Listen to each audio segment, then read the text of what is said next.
ప్రస్తుతం మనం విశాఖపట్నంలోని పెందుర్తి నియోజకవర్గంలో ఒక మంచి ఆహ్లాదకరమైన పార్క్లో ఉన్నాం.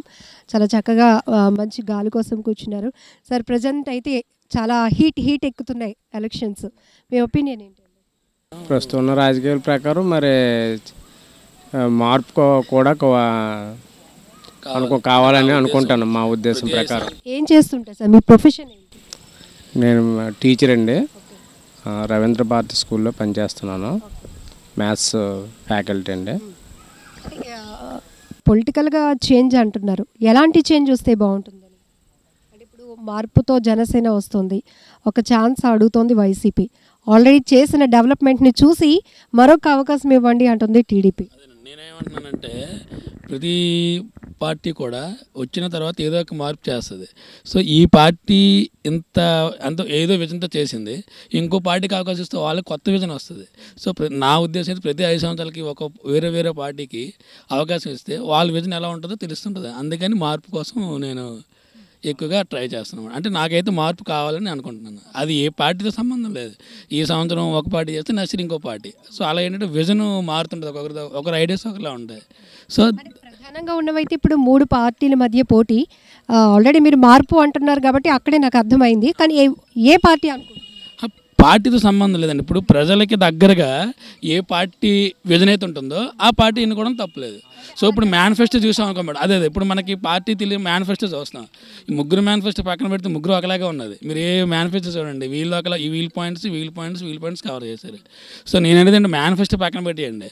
అయిపోయిన మేనిఫెస్టో ఎవరు ఫిల్ చేయలేదు, వచ్చిన మేనిఫెస్టో చేస్తే నమ్మకం లేదు.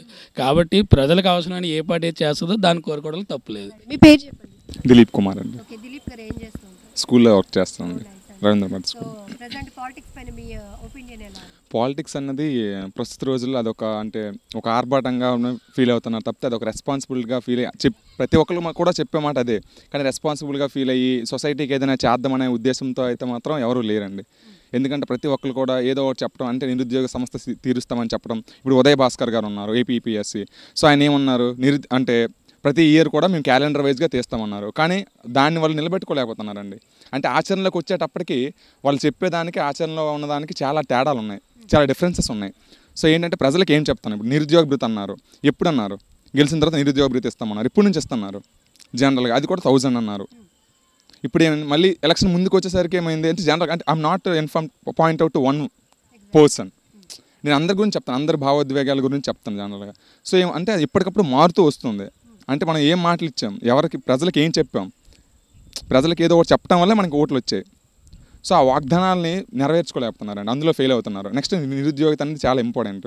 నిరుద్యోగిత ప్రతి రోజుకి పెరిగిపోతుంది మన దేశంలో, మన రాష్ట్రంలో కూడా. దానిపైన ఎక్కువ కాన్సన్ట్రేట్ చేయాల్సి ఉంటుందండి. ఆల్టర్నేట్ మనకి ఆపర్చునిటీస్ ఇవ్వగలగాలి, బ్యాంకుల ద్వారా అమౌంట్ని ప్రొవైడ్ చేయగలగాలి, ఏమి ఇవి లేకుండా.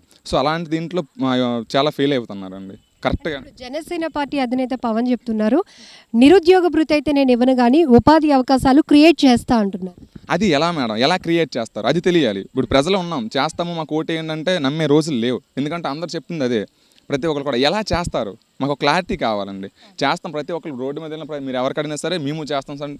జనరల్ ఇప్పుడు నాకడినా నేను సీఎం క్యాండిడేట్ చేస్తానంటే నేను కూడా ఏదో ఒకటి చేస్తానని చెప్తాను. కానీ ఎలా, హౌ, దట్ వాజ్ ఇంపార్టెంట్.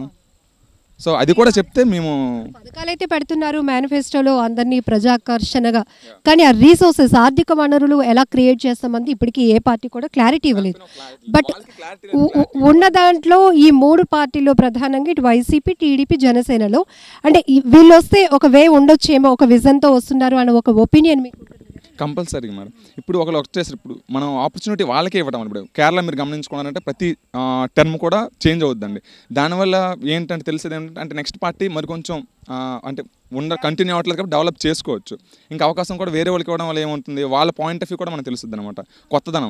కొత్త బ్లడ్కి మనం ఇవ్వడం వల్ల ఏమవుతుంది, వాళ్ళు చేసే విధానంలో మార్పు ఉండొచ్చు. అలా ఉంటుంది. మనం ఒకరికే డిపెండ్ అయితే వాళ్ళు చిన్న నెగ్లిజెన్సీ వస్తుంది అనమాట. మనకే ఓటేస్తారు కదా, ఇంకో 5 years హ్యాపీ ఉందాం, హ్యాపీ చేద్దాం, నెక్స్ట్ ఇయర్ మళ్ళీ అప్పుడు చూసుకుందాం అన్న లెక్కల్లో. అలా కాకుండా చేంజ్ అయింది అనుకోండి, వాళ్ళకి కూడా రెస్పాన్సిబిలిటీ ఉంటుంది. అమ్మో మనం ఇప్పుడు వర్క్ చేయలేదు అనుకోండి, ప్రజలు మనకి ఇలా పంపించేస్తారు. సో మనకు సపోర్ట్ చేయరు, మనకు ఓటేయరు. ఆ భయం అనేది నాయకుల్లో ముఖ్యంగా మనం కలిగించాలండి. జనరల్గా విశాఖ వాసులు చాలా సున్నిత భావం, లేకపోతే ఎవరొచ్చినా స్థానికులే కాదు స్థానికేతలను కూడా ఆహ్వానిస్తారు అనేది ఒక అభిప్రాయం ఉంది. సో ఇప్పుడు జేడీ గారు విశాఖపట్నం పార్లమెంట్ అనేది రాజకీయ పునరావాసంలాగా తయారైంది మేడం. రాజకీయ పునరావాసం ప్రతి ఒక్కరికి విశాఖ ప్రజలు ఎవరినైనా ఆదరిస్తారని వస్తుంటారు. వాళ్ళు స్థానికంగా ఉండట్లేదు, వాళ్ళు వచ్చి స్థానికంగా పలానా ప్లేస్లో స్థానిక నివాసం ఫస్ట్ ఏర్పరచుకుంటారు. నియోజకవర్గం అనేది చాలా 8 అసెంబ్లీ సెగ్మెంట్స్ పరిధిలో ఉంది. వాళ్ళు క్యాండిడేట్గా ఎంపికైన తర్వాత ఒక్క నియోజకవర్గాన్ని కూడా పూర్తిగా చూసే పరిస్థితి లేదు. ఇంకా స్థానిక సమస్యల మీద అవగాహన లేదు. ప్రజలకు ఏం కావాలో, ఏం కోరుకుంటారు, మనం ఏమి ఇవ్వగలము. లక్ష్మీనారాయణ గారు ఉన్నారు, బాండ్ రాస్తామన్నారు. ఈ బాండ్లు ప్రజలు చాలా చిన్న చిన్న అవసరాలతో ఉంటారు. వాళ్ళ ఆర్థిక పరిస్థితులు చాలా తక్కువగా ఉంటాయి. పోరాటాలు చేసి సాధించుకోవాల్సిన ఆకలితో పోరాటాలు చేసి ఆయన మాకు కల్పిస్తామని మౌలిక సదుపాయాలు అవసరాలు తీరుస్తామని ఏవో చేస్తామని వాటి కోసం పోరాటాలు అయితే ప్రజలు చేయరు. ఈ వ్యక్తి మనం ఎన్నుకున్నాము, ఈడు మనకి మంచి పరిపాలన ఇవ్వలేదు కాబట్టి ఇంకో వ్యక్తిని ఎన్నుకుందామనే చూస్తుంటారు తప్పించి ఏ ప్రజలు పోరాటాలు చేసి హక్కుల్ని తెచ్చుకుందామనే పరిస్థితి ఉంటే ఈరోజు రాజకీయ పరిస్థితులు రాష్ట్రంలో అలాగుండు. మీరు అంటే ఏ పార్టీకి బాగుంటుందంటే చంద్రబాబు నాయుడు బోల్డెన్ హామీలు ఇచ్చారు, అందులో కొన్ని అమలు చేశారు. ఎన్నికల ముందేమో నిరుద్యోగ భృతి అనౌన్స్ చేశారు దసరా నుంచి. అది కొంతమందికి వస్తుంది, కొంతమంది రావట్లేదు అంటారు.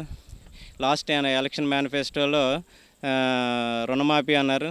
రుణమాఫీ విడతల వారీగా అని చెప్పి ప్రత్యక్షంగా నేను కొంతమందికి అమలు జరగలేదని ప్రత్యక్షంగా చెప్తున్నారు. ఇంకా ఈ ఎలక్షన్ ముందు ఈరోజు రేపు 4వ విడత రుణమాఫీ రిలీజ్ చేస్తామన్నారు. 50,000 లోపు ఒకే విడత అన్నారు. 50,000 దాటింది 4 విడతలు. మేనిఫెస్టోలు 2 పార్టీలు వైఎస్ఆర్సీపీ, 3 పార్టీలు కాంగ్రెస్ అండ్ తెలుగుదేశం విడుదల. ఇంచుమించు మేనిఫెస్టోలు అందరివి ఇంచుమించు ఒకేలాగా ఉన్నాయి. ఈయన 15,000 స్కూల్కి పంపే తల్లికి 15,000 ఇస్తామంటే ఆయన 18,000 ఇస్తాడు.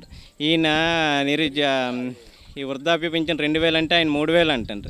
అంటే ఇది ఎలా ఉందంటే ఈయన మేనిఫెస్టో పట్టుకొని ఆయన మేనిఫెస్టో చెప్తున్నారు. ఇదంతా ఎవరిది చేస్తున్నారు సార్? ఈరోజు మీ పెట్రోల్ బైక్ వాడతానంటే లీటర్ పెట్రోల్ వాడతానంటే 40 రూపాయలు ట్యాక్స్ మేము కడతాను దానికి గవర్నమెంట్కి. మా సొమ్మే, ప్రజల సొమ్మే తీసుకొని ప్రజలకి మేము చేస్తాం అంటారు తప్పించి వాళ్ళు ఎవరైనా సొంతంగా సంపాదించిన ఆస్తులు ఎవరు ప్రజలకు పంచరు. హలో అండి, మీ పేరు? విజయలక్ష్మి. విజయలక్ష్మి గారు ఏం చేస్తారు? మేము హౌస్ వైఫ్ తల్లి.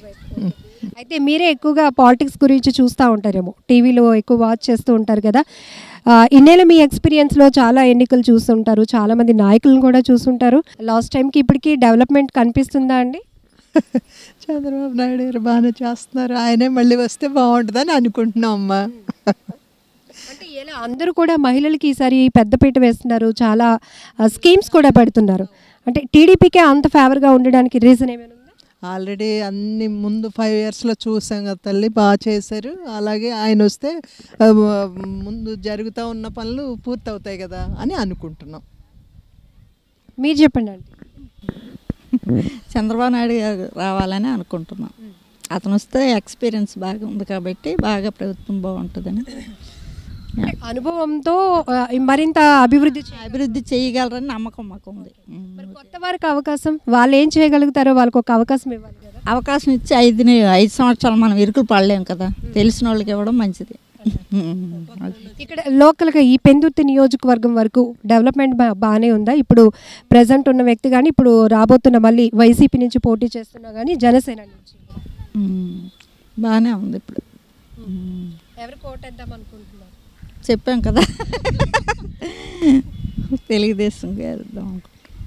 ప్రతి ఒక్కరూ కూడా ఏ పార్టీ అయినా కూడా పాలిటిక్స్ కోసం పాలిటిక్స్ చేస్తుంది తప్ప ప్రజల కోసం నిజంగా ఎప్పటి నుంచో ఉన్నటువంటి సమస్యలు ఇంకా పరిష్కారం అవ్వాల్సినవి చాలా ఉన్నాయి. కానీ కొత్త కొత్త మేనిఫెస్టోలతో, కొత్త కొత్త తాయిలాలతో ప్రజల్ని ఆకట్టుకునే దిశగానే వెళ్తున్నాయి తప్ప శాశ్వతంగా ఒక ఉపాధి కానీ లేకపోతే ఇంకొక రైతు రుణమాఫీ విషయం కానీ ఇటు డ్వాక్రా మహిళలకు సంబంధించి కూడా ఈ రిసోర్సెస్, ఆర్థిక వనరులు అనేవి ఎలా క్రియేట్ చేస్తామన్నది ఒక్క పార్టీ కూడా క్లారిటీ ఇవ్వట్లేదు. కాబట్టి ఖచ్చితంగా ఒక మార్పు అయితే రావాలి.